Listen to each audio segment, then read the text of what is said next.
오늘은 지난 카카오엔터 영상의 후속편입니다. 카카오의 문어발식 확장 기조에 대한 문제의식이 지난 영상의 주제였다면 오늘은 카카오엔터와 자회사의 이면 계약을 좀 더 자세히 들여다보도록 하겠습니다. 시작하기에 앞서 지난 영상에 수많은 댓글들이 달렸는데 내용을 보면 카카오엔터와 이면 계약을 맺은 자회사들에 대한 여론도 좋지 못한 것을 알 수가 있고, 심지어 F킬러가 돌고래 유기단을 옹호한다라는 비판의 댓글도 볼 수가 있었다. 한번 보겠습니다. 카카오도 웃긴 놈들이지만 현금 받고 금방 상장되면 더블로 엑시트할 생각에 위약금 몇백억에 연체이자가 12% 계약서에 사인한 돌고래도 그닥 욕심에 눈이 멀어서 계약한 걸 누굴 탓하겠음. 자업자득 아님? 자회사도 남 탓할 거 없다라는 의미의 댓글이고요. 또 카카오 무지 싫어하지만 자회사 편입된 인간들도 상장 후 대박 노리고 X 같은 조건 감수하고 계약한 거잖아. 도박해놓고 이렇다고 질질 짜면 좀 추한데?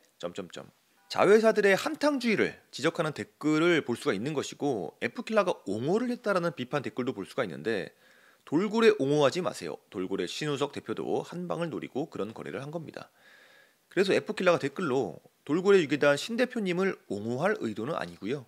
다만 이런 내막을 알 수 있도록 해준 인물이라는 점과 광고 만드는 재능은 인정합니다 라고 댓글로 썼더니, 다른 분께서 또 다른 댓글로 내막은 돌고래 유기단이 알린 게 아니니 그런 옹호는 무의미하다고 봅니다. 영상 작업은 독특했다이지 앞으로도 그럴 건지는 지켜봐야 된다. 돈에 눈이 멀어 한탕주의를 시도했던 인물이 본연의 자세, 즉 자신의 능력에 최선을 다할지 본 후 옹호해도 늦지 않다고 봅니다. 진심으로 돌고래 유기단을 옹호할 마음은 전혀 없고요. 카카오엔터 자회사들이 욕심에 눈이 멀어서 어리석은 판단을 했음에도 전적으로 동의를 하는 부분입니다. 썸네일 사진에는 안테나가 주인공이었음에도 불구하고 돌고래 유기단에 대한 댓글이 줄을 이뤘음을 볼 수가 있는 것이고, 이런 배경에는 아마도 돌고래 유기단과 하이브 산하 어도어와의 갈등이 영향을 미친 게 아닐까라고 생각을 하는데, 돌고래 유기단의 신 대표와 어도어의 갈등에 대한 스토리도 짚고 가고는 싶지만 너무 긴 이야기가 될 것 같아서, 그리고 또 유명한 에피소드이기 때문에 패스하도록 하겠습니다. 다만 중요한 것은 F킬러 채널은 한국 자본시장의 코리아 디스카운트라는 맥락에서 이번 사건을 바라본 것이고요. 카카오의 문어발식 확장에 대한 문제의식의 차원에서 카카오엔터와 자회사의 계약 방법이 너무나도 흥미로운 부분이라 조명을 했던 겁니다. 말도 많고 탈도 많은 돌고래 유기단과 카카오엔터의 이면 계약의 디테일을 한번 보겠습니다. 이번에도 역시 톱데일리의 이진휘 기자님의 기사를 가져왔고요. 기사 링크는 본문에 삽입을 하고 있습니다. 원문이 궁금하신 분들은 참고하시길 바랍니다. 돌고래 유기단 300억 몸값의 전말. 먼저 신우석 대표의 돌고래 유기단이 카카오엔터에 인수가 되던 그 당시의 배경을 먼저 보겠습니다. 카카오엔터의 악명 높은 이면 계약 혹은 페이백 계약의 대표적인 사례로 돌고래 유기단을 꼽을 수가 있고요.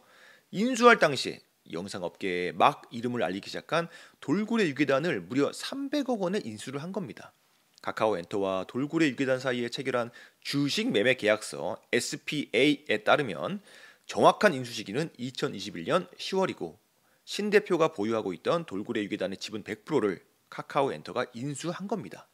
인수 대금은 무려 300억 원이었고, 이게 어느 정도 수준이냐면 자본금 대비로는 기업 가치를 무려 30만 배 쳐준 것이고요. 신 대표 입장에서는 잭팟이 터졌다라고 볼 수가 있는 것이기 때문에 일각의 한탕주의에 눈이 먼 계약이라는 비판도 어느 정도 일리가 있는 부분이고, 그 당시에는 카카오엔터가 당연히 상장을 할 수 있을 거라고 생각을 하고 그런 계약을 했겠죠.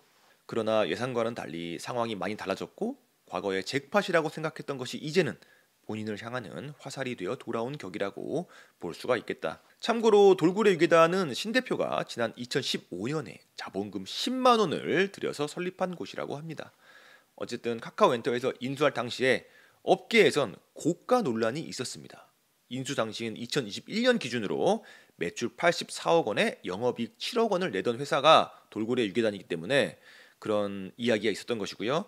에비타로 쳤을 때 멀티플 30배 이상의 가치가 매겨진 셈이라고 합니다.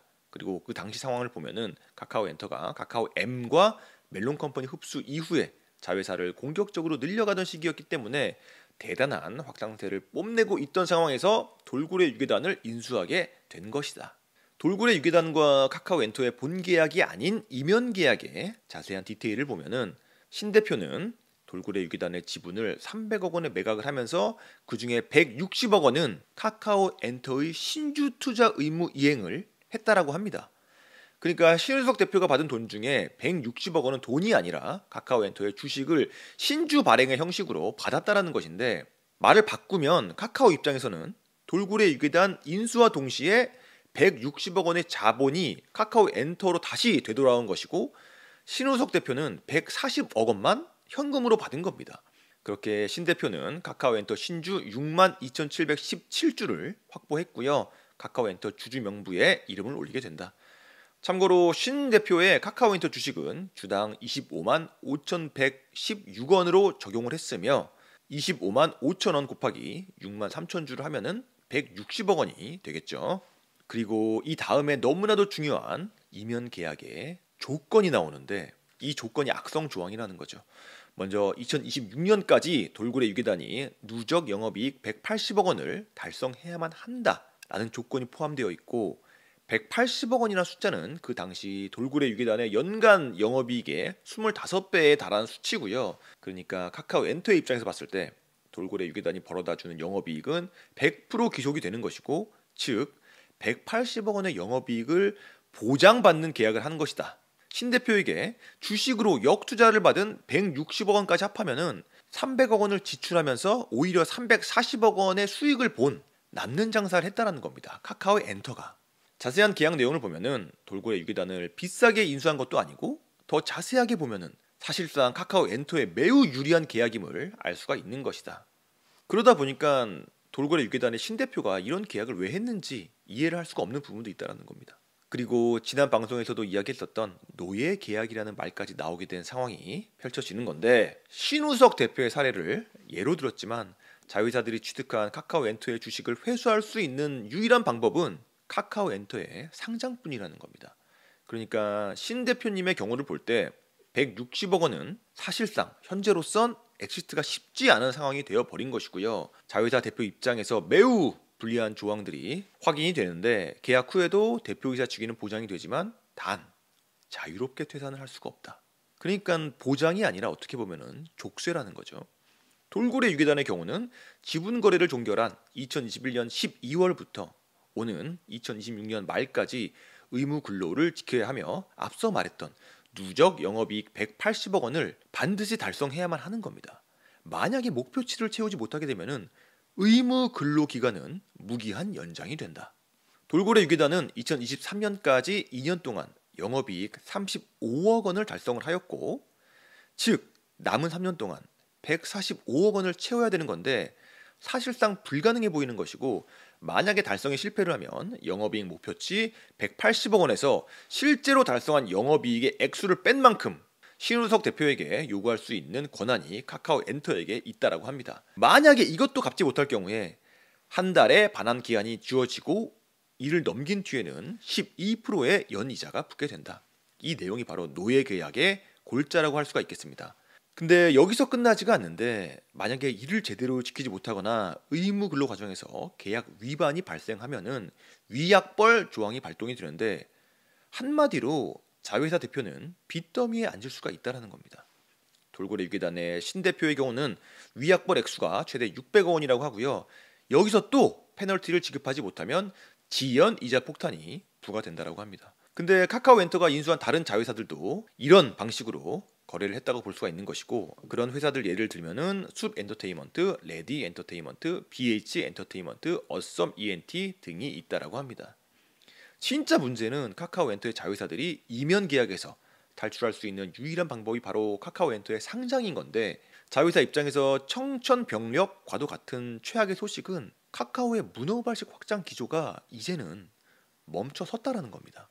이게 카카오 그룹이 원해서 이렇게 된 게 아니라 사실상 여론과 외압에 의해서 강제적으로 멈출 수밖에 없는 상황이 돼버린 거잖아요. 투자자들이나 금융당국이 카카오의 중복 상장을 계속 내버려 둘 거냐라는 질문에 대한 대답은 당분간은 힘들다라는 겁니다. 아예 못할 수도 있습니다. 사람들이 카카오의 중복 상장 문제를 평생 안 잊을 수도 있다라는 겁니다. 사실상 카카오그룹의 짙은 그림자가 드리워진 시기는 카카오엔터가 SM을 인수를 마친 시기랑도 일치하는데, SM 인수 후에 카카오엔터의 실적 흐름을 보시면 순이익 마이너스가 대폭 늘어난 것을 볼 수가 있고, 2023년의 매출액이 1조 8천억 원인데 2024년 매출을 보면 4천억 원이 안 되는 상황을 알 수가 있습니다. 더 중요한 것은 분기마다 하향세가 두드러진다는 겁니다. SM의 순이익도 마찬가지인데 표를 보시면 2024년 영업이익이 반토막 난 것을 확인할 수가 있다. 이렇게 된 이유는 여러 가지가 복합적으로 있겠지만 특히 SM과 카카오엔터의 불협화음이 중요한 이유라고 합니다. 2024년 1월에 나온 기사를 보시면, 그러니까 1년 전 기사죠. 1년 전의 상황을 보시면 카카오 그룹 차원에서 SM의 장철혁, 타경준 공동대표뿐만 아니라 이수만의 처조카인 이성수 CAO, 박준형 CCO까지 감사에 들어갔다라는 뉴스를 볼 수가 있는데, 이건 작년 기사고요. 올해 기사를 보시면 장철, 타경준, SM엔터 현 공동대표들을 포함한 주요 경영진의 PC 등 장비에 대한 디지털 조사, 즉 포렌식이 진행되었다고 합니다. 갈등의 골이 매우 깊은 상황이라고 볼 수가 있는 것이고, 이런 식으로 계열사를 대상으로 포렌식을 한다는 자체가 흔치 않은 일이라고 하고요. 특히 카카오의 경우는 SM엔터의 독립 경영을 선언을 했기 때문에 매우 이례적인 조치라는 겁니다. 엄청난 갈등의 깊이를 유추해 볼 수가 있는 것이고, 고로 카카오의 과도한 내부 감사로 인해서 재매각설이 불거지는 상황이며 SM엔터 내부에서는 우려가 고조되고 있다고 합니다. 근데 우리가 돌고래와 카카오엔터의 관계에서 봤듯이 카카오엔터가 이렇게 자회사를 쪼는데 잘 지낼 수가 있겠냐라는 겁니다. 카카오의 김범수 의장과 주요 경영진들이 SM엔터 인수 과정에서 일어난 시세 조종 의혹을 해소하기 위해 인수 지분을 시장에 되팔기 위한 사전 작업 차원의 내부 감사가 아니냐라는 지적이 제기되고 있다라고 합니다. 애초에 카카오엔터 입장에서 보면은 SM 인수의 목적이 카카오엔터의 상장이었기 때문에 상장이 물 건너갔다라고 판단을 한다면 정리되는 수순은 일리가 있는 거죠. 두 회사가 시너지는 전혀 못 내고 함께 망해가는 상황에서 카카오 입장에서는 당연히 SM을 포기하는 게 합리적인 결정이라고 저는 생각을 합니다.